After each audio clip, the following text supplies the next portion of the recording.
My next tip for designing a really effective training course is to use accelerated learning principles. That will help you to work with the brain, not against it, to make sure that your training will have an impact and deliver results. Now, accelerated learning is a massive topic, and there are lots of books out there and things that you can look up. So if it's a new concept to you, I strongly urge you to go and find out more.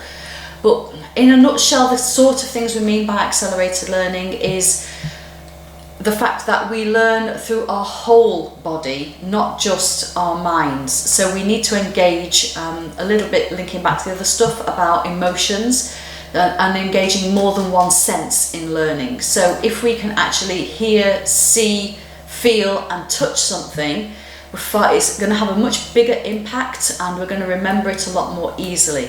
So engage all of our senses in learning. Another principle is that we learn best in context. So this is why on-the-job learning works really, really well and just in time, because we're primed to learn at that time in that location. That's a little bit more tricky to do on a training course, but if we go back to why are people there and getting them engaged, and they come with something very specific in mind, that helps to give a context to the training. It also helps if the training is delivered in a timely manner, and things like asking people to bring real life examples to work with to the training, or creating case studies that feel very real to the individuals will help to create that context for learning and make the training easier to stick and therefore easier to transfer. It also means things like using the experience in the room and build on what you've already got.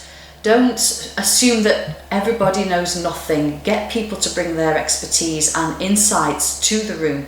And also that actually helps the facilitator, because to have that change of voice, to have that change of perspective, helps them out, and again it reinforces the learning points because we're perhaps coming at it from a different angle, from a different perspective, and it's another way into the learning.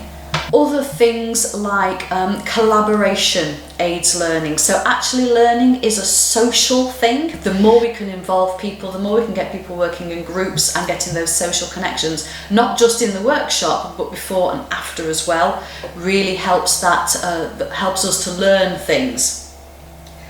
Things like pictures. Our brain is a picture processor rather than a word processor. So the more we can include imagery in our courses, and I'm not just talking about pretty slides.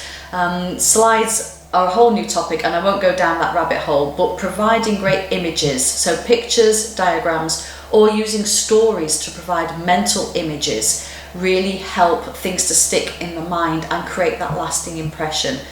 So when we are designing our training, there are lots of different things that we need to take into account that will help us to help the facilitator create a great and memorable learning event for those attending it.